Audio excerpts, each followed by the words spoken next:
Nimeanza kumsikia muda mrefu sana wakati bado nasoma.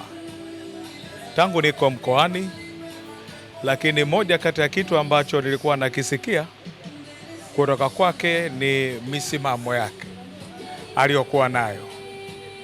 Na hata wakati najiunga na EFM, nakumbuka wakati nafika sikumkuta ofisini. Alikuwa anapitia changamoto za kiafya. Kwa hiyo sikuweza kuonana naye mimi kwenye takribani miezi kama mitatu hivi. Lakini siku ya kwanza ambayo naonana naye, yes, alinipokea vizuri. Nakumbuka jambo ambalo aliniambia, akanambia, mwanangu, umekuja mjini, unapaswa kupambana sana. Umekuja kukutana na watu ambao ni wakubwa, kwa ili na wewe yule mkubwa unapaswa kupambana kweli kweli. Lakini jambo la msingi ambalo nakumbuka lilisema, hakikisha tu kwamba Mungu anakuwa ndio kipaumbele cha kwanza. Nakumbuka hiyo kitu siku ambayo nimekutana naye.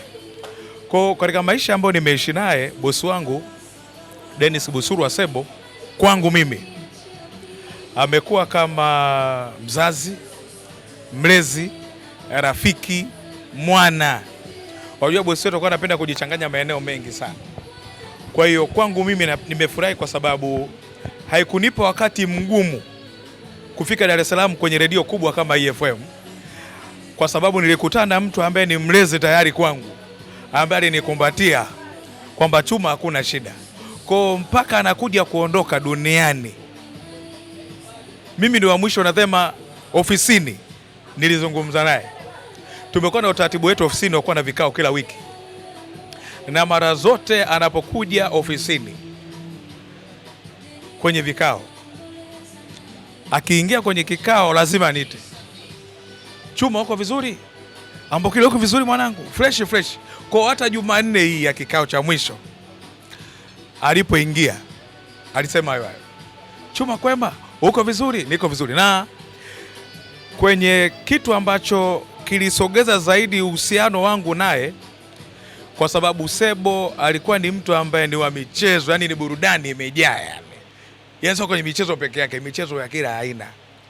Hiyo kwenye bongo flava yupo, kwenye burudani, kwenye michezo, tennis, cricket yuko vizuri.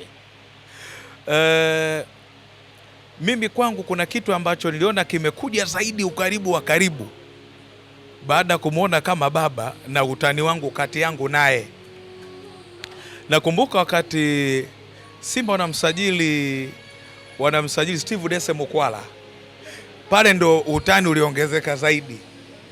Nikawa namtania kabisa, baba yake Mukwala nakuona, baba Mukwala umekuja hivyo. Kwa hiyo kana taniana hivyo. Alipokuja Alan Okello Starboy ikaongezeka hivyo. Nakumbuka tu kwenye kikao nikamtania, aliponiita tu nikamtania hivyo. Nakuona babu yake Alan Okello. Akasema yes, yule ni kijana wangu, ni mtu akipambana atafanya vizuri. Mara mwisho nakumbuka hicho. Lakini kitu kingine ambacho nakikumbuka kwake, urafiki wangu naye, mwaka huu ilikuwa ni birthday yangu tarehe 15. Nakumbuka birthday yangu aliibeba yeye. Akasema, Chuma cha Mjerumani, birthday yako naibeba mimi, ondoa shaka, chochote we niambie.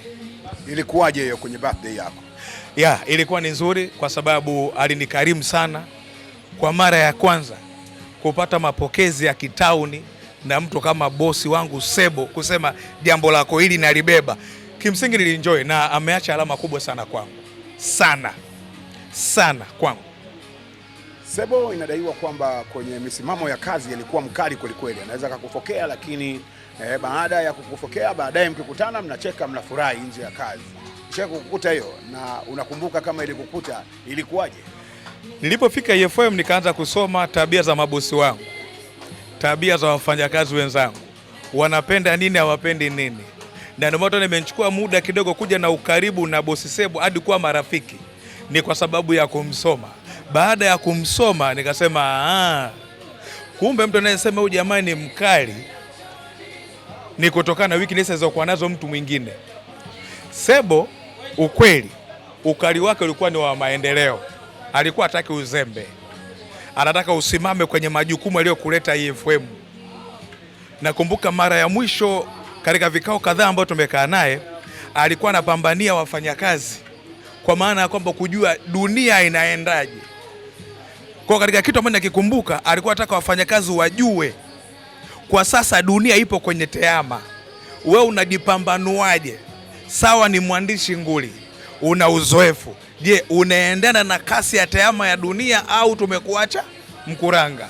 Kwa naona ni mtu ambaye alikuwa anapambana zaidi. Sasa watu wengi ambao walikuwa inawezekana alikuwa ni wavivu kwenye kazi, kwa sababu shida ya Sebo ni time. Yaani ikisema saa 6 dakika 5 ndipo kwenye kikao, uwe umefika, hujafika usiingie.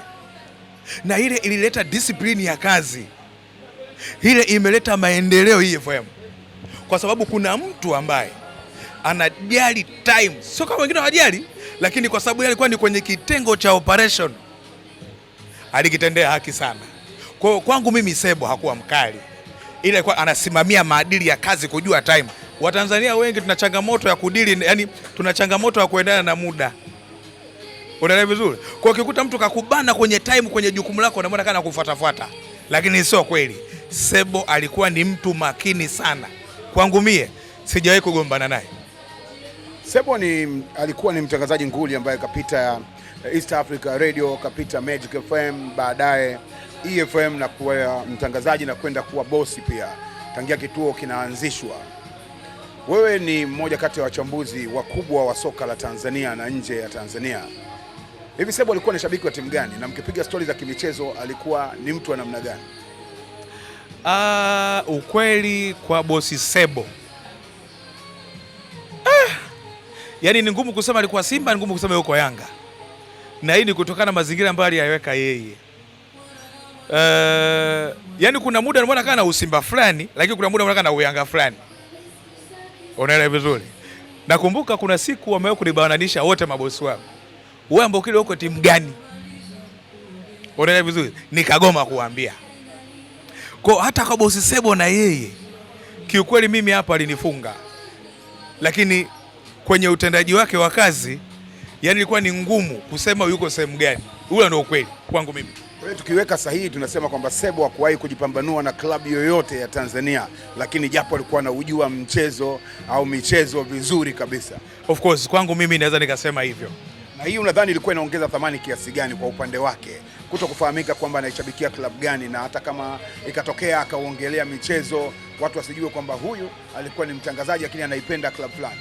Sasa najaribu kuangalia, unajua Sebo licha kuwa alikuwa ni mtu wa michezo, lakini alikuwa sio mtu wa mishemisha kama sisi kwenye online hivi. Kwa kumfuata labda itokee uwe na appointment maalum, na yeye alikuwa ni kwa sababu ni mkurugenzi wa masoko na uendeshaji, kwa muda mwingi kujikita kwenye yeye inakuwa ni kazi. Unaelewa vizuri? Licha kwa alikuwa ni mtu wa burudani, ni mtu wa michezo, nalo lifahamu mimi. Lakini kwamba alikuwa kwa timu gani au hapana, alikuwa.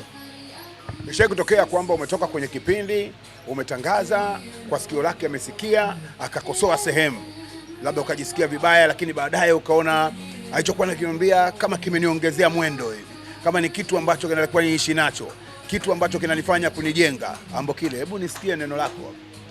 Ukweli, nasema ukweli kabisa, bosi wangu Sebo hajawahi kuniita kunikosoa, zaidi ya kunipa moyo wa kuweza kupambana kwenye kazi. Ila kwamba kuna kitu fulani Ambokile sijakielewa, ila alikuwa anasisitiza sana kwamba watu wajaribu kuangalia wafanyakazi ambao tuko nao ofisini ni watu wa aina gani, wa tabia gani katika mitandao ya kijamii.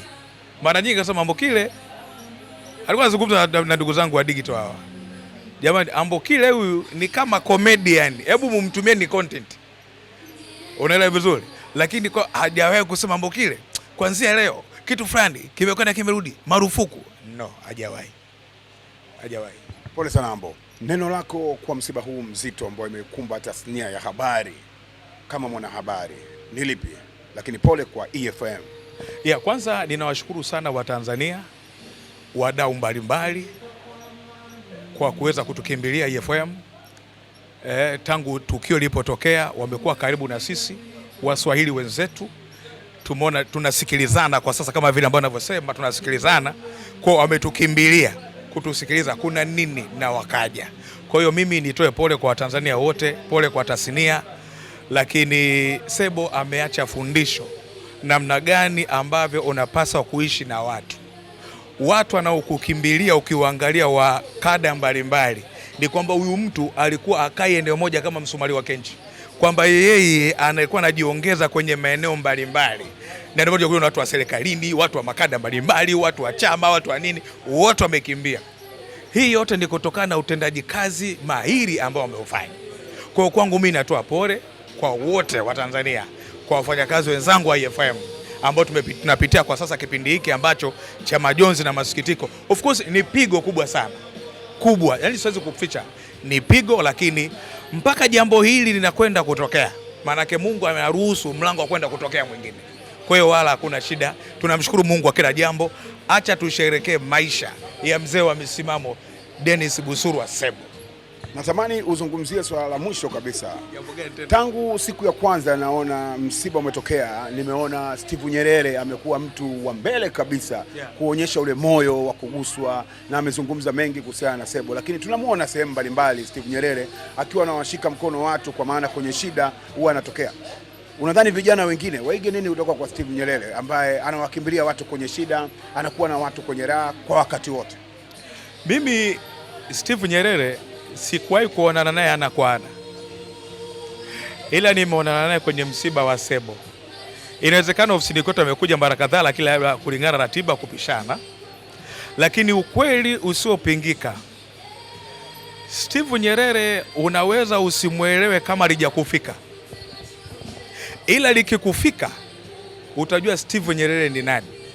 Wako ambao wanaomuona hajielewi, wako kwamba huyu mtu ana kiherehere, lakini ukweli usiopingika, Steve Nyerere kwenye kada zote, kwenye filamu, kwenye michezo, kwenye mtu yoyote ambaye tu ameshirikishwa, yupo, utamwona utendaji wake wa kazi. Jambo gumu ambalo pengine wewe ukuweza kulifikia, lakini likimfikia Steve Nyerere linapungua ugumu au kuisha kabisa ugumu, ni kutokana kuwa na moyo wa kujitolea.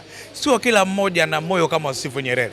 Yule ni brother yetu, ni kaka yetu ambaye kwangu mimi, yes, ninapenda kitu ambacho anachokifanya, kuwa na moyo wa kukimbilia, kuwa na moyo wa kufaridi. Sio kila mmoja. Angekuwa mtu mwingine, Watanzania tuna changamoto moja, mwingine akiwa maarufu analeta umwinyi.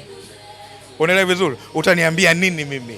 Si kimekwenda kimerudi. Lakini kwa Steve Nyerere kwangu, Mungu ampe maisha marefu, amekuwa akifanya kazi nzuri katika maeneo mbalimbali. Mimi nasema Steve Nyerere ni moja kati ya mabrother ambao ni mfano wa kuigwa, na sio kwenye matatizo tu, kwenye mambo mengi anafika, anagusa. Kwa sababu kuna mahali ambako wewe huwezi kufika, Nyerere kafika, na jambo liko solved.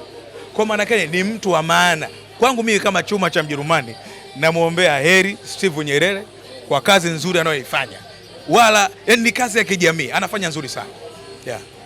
Bwana, ni kakaangu Ambokile, tulikuwa tunazungumza hapa, bado tuko msibani. Unafahamu kwamba tasnia ya habari imeguswa na msiba mkubwa mzito wa kaka yetu Sebo ambaye ametangulia mbele ya haki, na leo ni siku ya tatu. Msiba uko hapa Mikocheni A, nyumba namba 7, mtaa wa Kilimanjaro. Mimi naitwa Gabi Mtanzania, na nyuma ya kamera anaitwa Zakaria Master Gamonde. Asante. Ili kuwa mwanafamilia bora wa Global TV, usisahau kusubscribe, like, kushare na kucomment. Baada ya kusubscribe, bonyeza alama ya kengele ili kupata taarifa kwa kila video inayopanda Global TV Online.